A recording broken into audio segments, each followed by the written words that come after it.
Hello केम छो dear students પેન્ટેડ application download નથી કરી તો હમણાં જ કરી લો કારણ કે તમને દરેક વિષયના સ્વાધ્યાયનું સોલ્યુશન્સ બિલકુલ ફ્રી અહીંયા મળી જશે।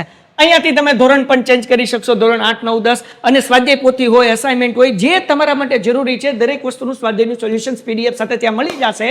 તો પેન્ટેડ એપ્લિકેશન ડાઉનલોડ કરીને ફ્રીમાં લાભ ઉઠાવો। નમસ્કાર વિદ્યાર્થી મિત્રો, સ્વાગત છે તમારું તમારી પ્રિય યુટ્યુબ ચેનલ પેન્ટેડ સાથીમાં। મિત્રો, આજે આપણે ધોરણ 9 સામાજિક વિજ્ઞાનના પ્રકરણ 5 ભારત આઝાદી તરફ પ્રયાણના સ્વાધ્યાયના પ્રશ્નો અને તેના ઉત્તર જોઈશું।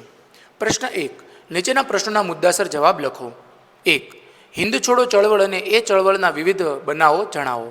જવાબ: વિશ્વ યુદ્ધમાં બદલાયેલા સંજોગોને ધ્યાનમાં રાખીને કોંગ્રેસની કારોબારી સમિતિએ વ્યક્તિગત સત્યાગ્રહ બંધ કરવાનો નિર્ણય લીધો। ક્રિપ્સ દરખાસ્તો દ્વારા સિદ્ધ થયું કે બ્રિટિશ સરકાર સત્તા છોડવા માંગતી ન હતી તથા હિન્દુસ્તાનને સ્વરાજ આપવાનો તેને ઈરાદો ન હતો।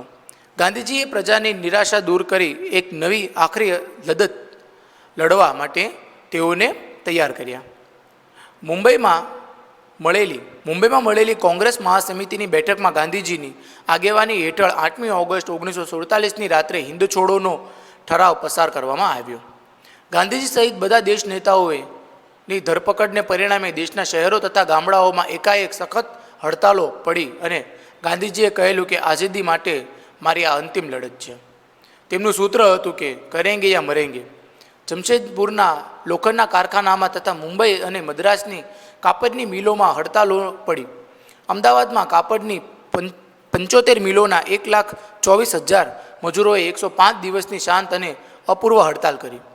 શાળા કોલેજોમાં હડતાલો પડી। અમદાવાદમાં 3.5 માસ સુધી બજારો બંધ રહ્યા। દેશમાં ચારે તરફ લોકોનો ક્રોધ બ્રિટિશ સરકાર સામે ભભૂકી ઉઠ્યો। કેટલાક વિસ્તારોમાં લોકોએ બોમ્બનો પણ ઉપયોગ કર્યો। 70,000 કરતાં વધારે લોકોને જેલમાં પૂર્યા। પણ આ ચળવળ દરમિયાન 538 વાર ગોળીબાર કરવામાં આવ્યા। 1,028 માણસોએ જાન ગુમાવી। 3,200 માણસોને ઈજા થઈ। અમદાવાદ અને પાટણમાં ગોળીબાર કરતા વિદ્યાર્થીઓ મૃત્યુ પામ્યા। હવે તો પૂર્ણ સ્વરાજ જ જોઈએ તે માટે કટિબદ્ધ થયા। ત્યારબાદ 5 વર્ષે ભારતને સંપૂર્ણ સ્વતંત્રતા મળી। 2, આઝાદ હિન્દ ફૌજે ભારતને આઝાદી આપવા બજાવેલી કામગીરીની વિગતો દર્શાવો। જવાબ: સુભાષચંદ્ર બોઝને અંગ્રેજોએ પોતાના નિવાસસ્થાને જ નજરકેદ રાખવામાં આવ્યા, પરંતુ તેઓ પઠાણના છુપાવેલા કોલકાતાથી પેશાવર, કાબુલ, ઈરાન તથા રશિયા થઈ જર્મની પહોંચ્યા 28 માર્ચ 1942માં। જર્મનીમાં તેમનું ભારતીયોએ ઉષ્માભર્યું સ્વાગત કર્યું। બર્લિન રેડિયો પરથી તેમણે પોતાના દેશબાંધોને બ્રિટન સામે જરાદ જગાવવા અનુરોધ કર્યો। તેમાં વિશ્વના જુદા જુદા દેશોમાં વસતા હિન્દીઓ જેવા કે મલયા, જાપાન, ચીન, અંદમાન અને વગેરે જગ્યાએથી 100 જેટલા પ્રતિનિધિઓ હાજરી આપી। અંગ્રેજોની કડક સુરક્ષા ભેદીને સુભાષચંદ્ર બોઝ એક સબમરીન દ્વારા બર્લિનથી સફળતાપૂર્વક જાપાન પહોંચ્યા। આ જબ્બર સાહસ હતું। ત્યાં રાસબિહારી બોઝે હિન્દુ મુક્તિની આ ફૌજ ઇન્ડિયન ઇન્ડિપેન્ડન્સ લીગથી સર્વોચ્ચ નેતાગીરી સુભાષચંદ્ર બોઝને સંભાળી લેવાનું આમંત્રણ આપ્યું। સુભાષચંદ્ર બોઝ જાપાનથી સિંગાપોર ગયા। ઈસવીસન 1943ની 2 જુલાઈએ અને ત્યાં સર્વસંમતિથી 4 જુલાઈ 1943 ઇન્ડિયન ઇન્ડિપેન્ડન્સ લીગના પ્રમુખ તરીકે તેમની વરણી થઈ।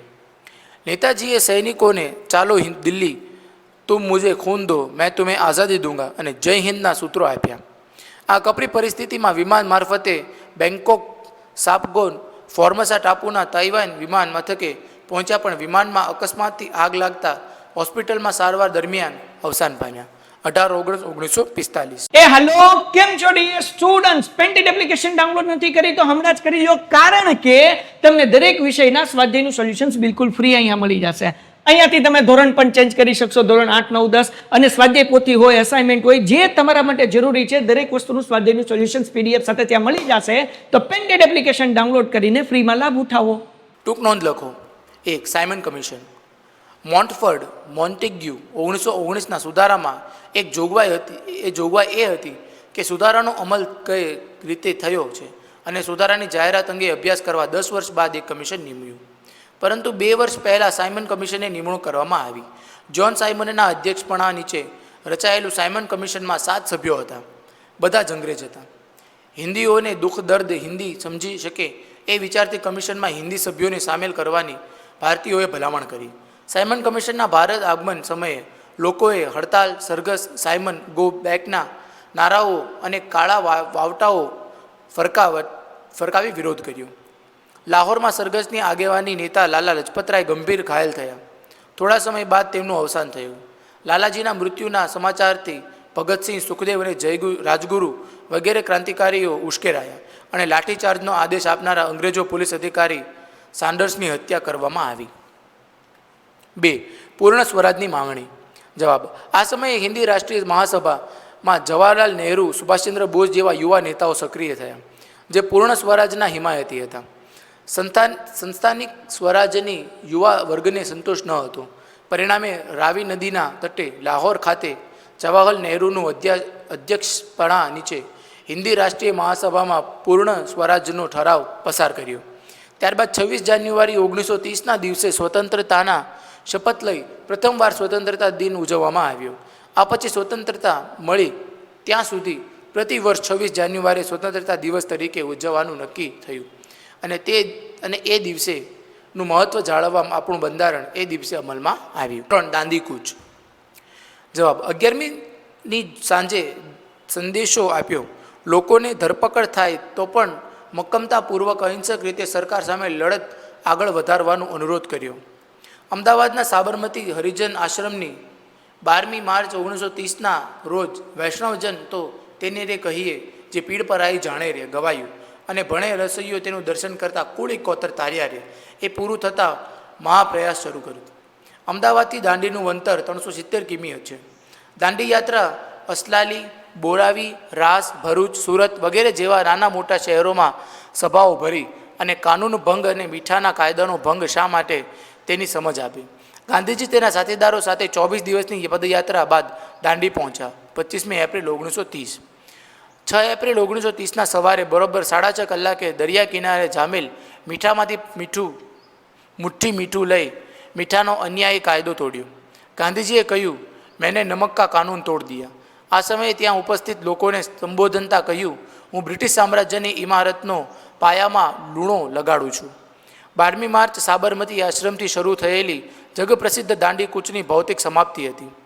આખા દેશમાં સવિનય કાનૂન ભંગની ચળવળ શરૂ થઈ. સરકારે દમનનો કોરડો વીંઝ્યો.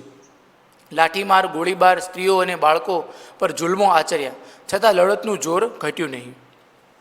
4. સુભાષચંદ્ર બોઝ. સુભાષચંદ્ર બોઝનો જન્મ ઓરિસ્સા રાજ્યના કટક શહેરમાં થયો હતો 23મી જાન્યુઆરી 1897. તેમના પિતા રાય બહાદુર જાનકીનાથ બોઝ કાનૂની ક્ષેત્ર સરકારી વકીલ હતા. માતા શ્રીમતી પાર્વતી દેવી ધાર્મિક વૃત્તિવાળા હતા. આ બંગાળી છોકરો બ્રિટિશ સરકારમાં વફાદાર સેવક બનશે તેવી ભવિષ્યવાણી વિચારી હતી. તેણે ભારતની બ્રિટિશ હુકુમત સામે સ્વતંત્ર સેનાની તરીકે કામ કર્યું. કોલકાતાની પ્રેસિડેન્સી કોલેજમાંથી ખૂબ સારા ગુણોથી પરીક્ષા પાસ કરી વધુ અભ્યાસ અર્થે ઇંગ્લેન્ડ ગયા. ત્યાંથી ખૂબ અઘરી ગણાતી ICSની પરીક્ષા 4થા નંબરે ઉત્તીર્ણ કરીને તેઓ કોલકાતા પાછા ફર્યા. તેઓ રાષ્ટ્રીય સ્વરાજ પક્ષમાં જોડાયા. ટૂંક સમયમાં જ યુવાનોના અતિપ્રિય નેતા બની ગયા. ઈસવીસન 1938માં માત્ર 41 વર્ષની યુવા વયે હરિપુરા કોંગ્રેસ અધિવેશનના પ્રમુખ સ્થાને નિમણૂક પામવા જેટલી લોકપ્રિયતા અને યોગ્યતા તેમણે દર્શાવી હતી. 26મી જાન્યુઆરી 1941ના દિવસે મધ્યરાત્રિએ તેઓ અંગ્રેજ સરકારની નજરકેદમાંથી ભાગ્યા. 28 માર્ચ 1942ના રોજ તે જર્મની પહોંચ્યા. નેતાજી સુભાષચંદ્ર બોઝ આ કપરી પરિસ્થિતિમાં વિમાન મથકે પહોંચ્યા, પણ વિમાનમાં અકસ્માત લાગતા હોસ્પિટલમાં સારવાર દરમિયાન અવસાન પામ્યા. 18 ઓગસ્ટ 1945. નીચેના પ્રશ્નોના 1-2 વાક્યમાં ઉત્તર લખો. 1. ભારતના લોકોએ સાયમન કમિશનનો શા માટે વિરોધ કર્યો? જવાબ: સાયમન કમિશનમાં 7 સભ્યો અંગ્રેજોના હતા. એમાં ભારતીયોને સ્થાન આપવામાં આવ્યું ન હતું, તેથી ભારતના લોકોએ સાયમન કમિશનનો વિરોધ કર્યો. 2. આઝાદ હિન્દ ફૌજના સૂત્ર જણાવો. તુમ મુझे खून दो मैं तुम्हें आज़ादी दूंगा, ચલો દિલ્હી, જય હિન્દ. આ આઝાદ હિન્દ ફૌજના સૂત્રો છે. 3. માઉન્ટ બેટન યોજના ક્યારે રજૂ થઈ? જવાબ: 3 જૂન 1947ના દિવસે માઉન્ટ બેટન યોજના શરૂ થઈ. 4. અંગ્રેજોએ ભારતને સત્તા સોંપી ત્યારે હિન્દના પ્રથમ હિન્દી ગવર્નર કોને નિમવામાં આવેલા? જવાબ: ચક્રવર્તી સિંહ રાજગોપાલાચારીને અંગ્રેજોએ ભારતની સત્તા આપી. તેના નીચે આપેલા વિકલ્પોમાંથી સાચો વિકલ્પ પસંદ કરી ઉત્તર લખો. 1. સાયમન કમિશનમાં કેટલા સભ્યોનું બનેલું હતું? જવાબ C 7. 2. દાંડી કૂચ ક્યારે કરવામાં આવી? જવાબ C 12 માર્ચ 1930. 3. કઈ વ્યક્તિ દાંડી કૂચને મહાભિનિષ્ક્રમણ સાથે સરખાવે છે? જવાબ એ મહાદેવભાઈ દેસાઈ. 4. ડોમિનિયન સ્ટેટ્સ એટલે શું? જવાબ એ સંસ્થાનિક સ્વરાજ્ય. 5. મોન્ટફોર્ડના સુધારાની જરૂરિયાત માટે કેટલા વર્ષ કમિશન નિમવ્યું તેવી જોગવાઈઓ હતી? જવાબ બી 10 વર્ષ. સી. સાયમન કમિશનનો વિરોધ કરતા લાઠીચાર્જથી કોનું મૃત્યુ થયું હતું?